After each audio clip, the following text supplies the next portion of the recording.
Weight loss versus fat loss. What's the difference and what makes one happen over the other? Welcome to the channel. My name is Trevor Lomax. I'm a registered dietitian who has worked with hundreds of people just like yourself to lose fat, gain muscle, and perform better in the gym. Let's get right to the reason you're here.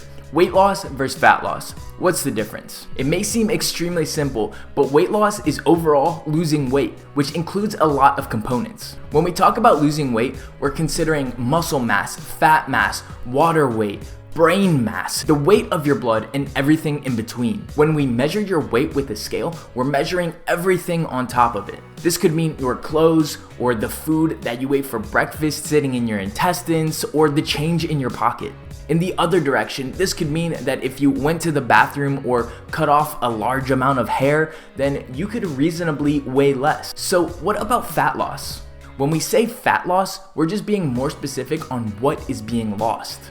Instead of weight in general, we focus on excess fat in our adipose tissue. If we think about this in another way, it makes complete sense. When we lose weight, our goal isn't to lose muscle, or bone, or brains, or really anything for that matter. Muscle provides that shape or tone that so many people seek, and maintaining it during weight loss is so crucial to performance in the gym, functionality in life and activity, and for aesthetics. So what's the difference in targeting weight loss versus targeting fat loss? Both weight loss and fat loss start with the same concept. Now, there are exceptions to this, so wait around and we'll talk about those in a bit. Both of these concepts start with a calorie deficit. If you've watched the weight loss series, you're familiar with this concept. For those who haven't yet, a calorie deficit is simply using more energy than you consume through food. This energy deficit can be achieved in a couple of ways. We can burn more through more or better exercise, or more daily activities such as walking more, taking the stairs instead of the elevator, or getting a job that involves more movement throughout the day. Alternatively, this calorie deficit can be achieved by eating less energy from food.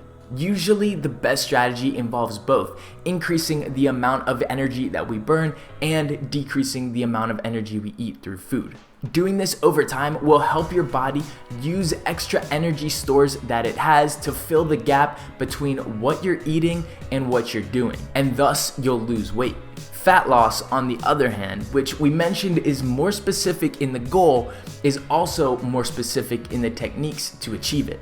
Yes, we want to achieve a calorie deficit as well, but how do we minimize the amount of muscle that we lose? This will come from two crucial components. The first is a small calorie deficit. Crash dieting is not the answer, meaning we want the smallest possible calorie deficit that will help us lose fat. Our target here should be to lose between half a pound and 1 pound per week. The faster we lose weight, the more muscle we will lose in the process. In order to do this, we are typically making small changes that account for a decrease of 10 to 15% less calories than we were eating to maintain our weight. This should end up only being about 200 to 300 calories. That amount of a deficit can be achieved by simply switching some starchy carbohydrates out for some non-starchy vegetables for a meal or two, or exchanging a fatty meat for a leaner meat, or slightly reducing portion sizes throughout the day. Now, the second component to achieving fat loss is eating high protein foods throughout the day. Eating lean meats, low-fat dairy, eggs or egg whites, and soy products at every meal will help your body maintain muscle mass while losing weight, and thus more of the weight lost will be fat. In addition, there's a ton of added benefits to consuming more protein while you're losing weight, including keeping bones stronger, producing hormones like testosterone or estrogen, supporting a strong immune system, and feeling more satisfied from your meals to feel less hungry throughout the day.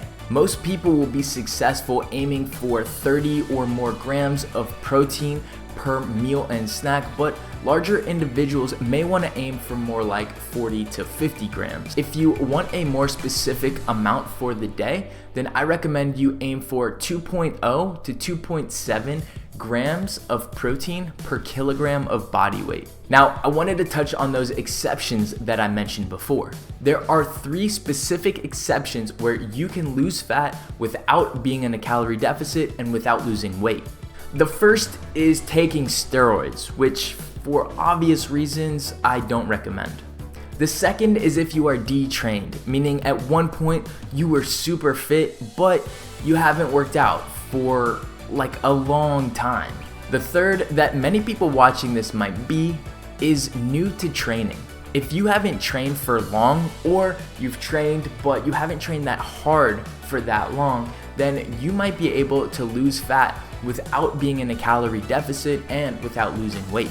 That being said, I would venture to guess that 99% of people watching this video want to achieve fat loss rather than weight loss. Are you team fat loss or team weight loss? Put it in the comments below. Now, if you're in the boat where you've tried everything that I've talked about and you still seem to not be able to lose weight at all, then keep watching on how to get your body back to being primed for fat loss. Leave a comment and hit subscribe if you found this video helpful, and I'll see you in the next one.